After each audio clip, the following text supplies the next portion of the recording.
What's your altitude? We're nearly 1,000 feet above the field. Fuel boost pumps off? At 1,000 minimum. Check fuel pressure before and after.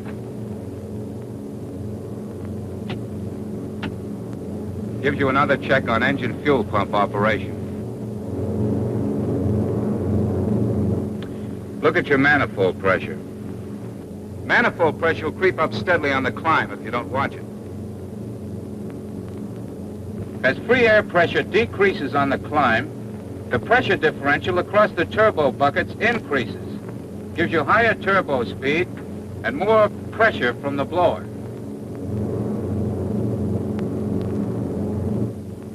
What about carburetor air filters? Turn them off at 8,000. Don't often hit dust above that. In emergencies, though, you can use them up to 15,000. Dust that high? No, not dust. Carburetor icing conditions. So now they're ice filters. In a way, yes. Filters off. Filters take air from inside the wing. In the kind of weather that ices up carburetors, air inside the wing is drier and warmer than that you'd get from the ram air intake. Filter light's green, filters off. Check your manifold pressure.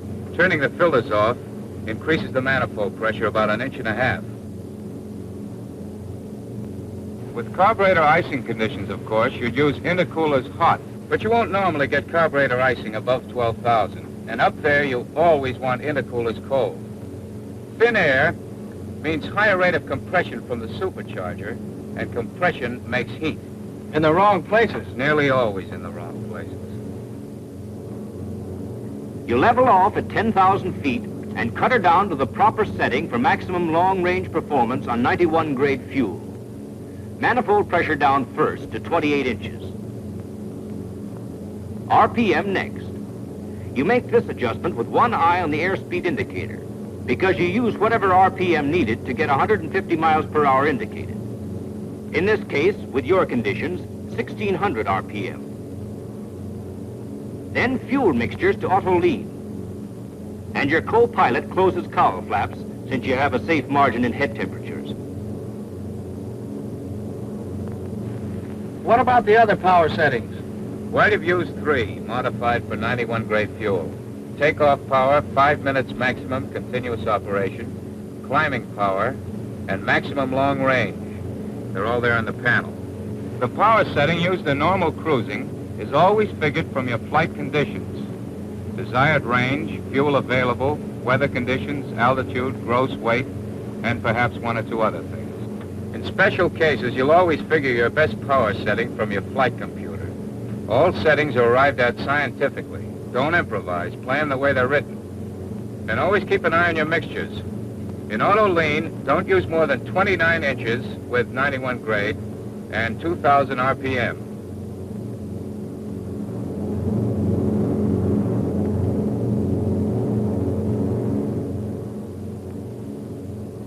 Explain something? Try to.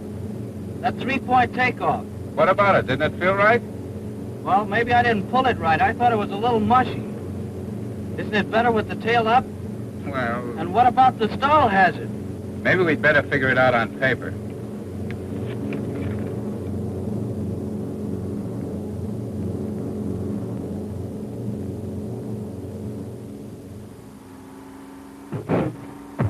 Well, here we are.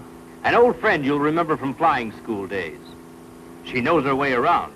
Call her Tail Up Myrtle. Now, take it easy, Myrtle. When Myrtle's parked on the ground, she's sure enough in a stalling or near stalling attitude. So on the takeoff, you lift the tail both to decrease drag and get a safe margin below the stall angle. And she takes off like a nice baby, and there's no arguing about it. But with the missus here, it's different. In the 3-point position, she's already in a flying attitude. On the takeoff run, the relative wind's parallel to the ground. So say the ground makes one leg of your angle of attack. Chord line makes the other leg.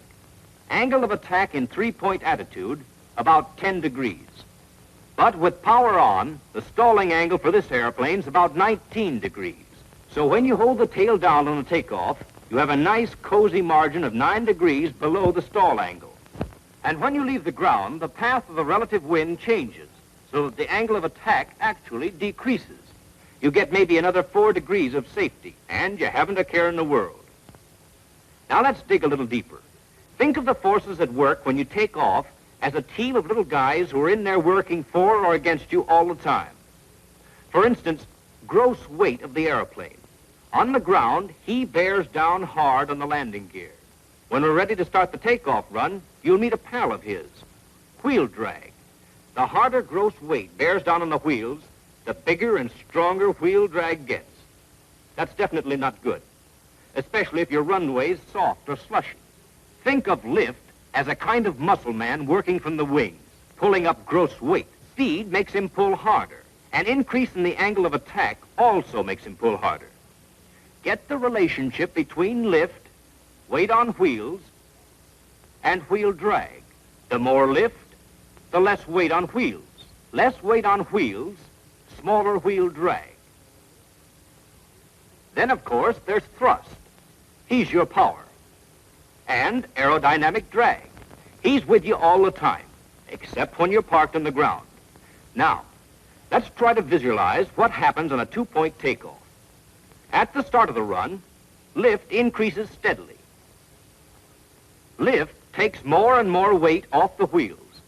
Taking weight off the wheels steadily reduces wheel drag. Then, just when things are looking good, you lift the tail.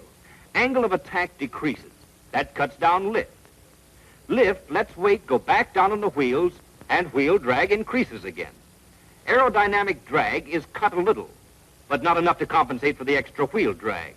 Speed still won't build up as fast as it would with the tail down.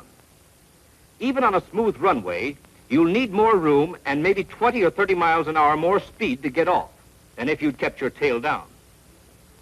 If the runway's messed up with mud or slush or water, maybe you won't get off at all in the space you have. But keep the tail down. Take advantage of the three-point angle of attack, and lift goes to work on gross weight right away. Wheel drag gets smaller and smaller. You'll be airborne at maybe 100 miles an hour, and without using up all your runway. And that's something to remember when you're lined up on a nice homemade strip in the jungle, with mud underneath you and trees dead ahead.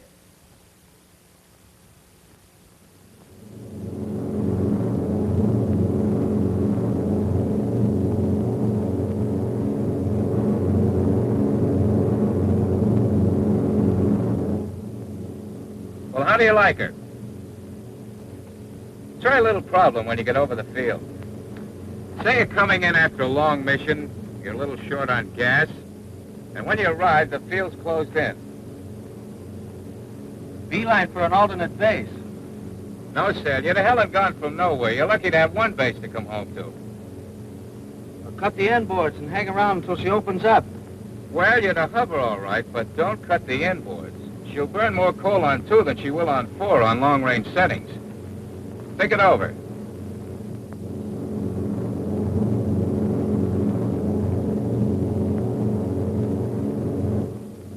All right, here we are. Granite stuff straightest below, up to, say, 2,000. Don't know when we'll be able to find a hole in it. Instrument letdowns out. What are you going to do?